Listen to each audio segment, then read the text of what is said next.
Mama wa Afrika, jeshi kubwa.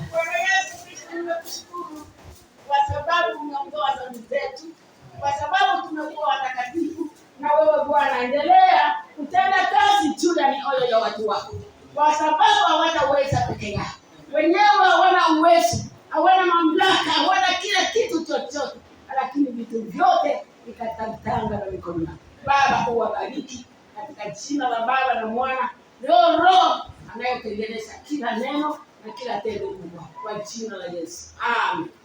Shangilia Bwana Yesu kwa makofi.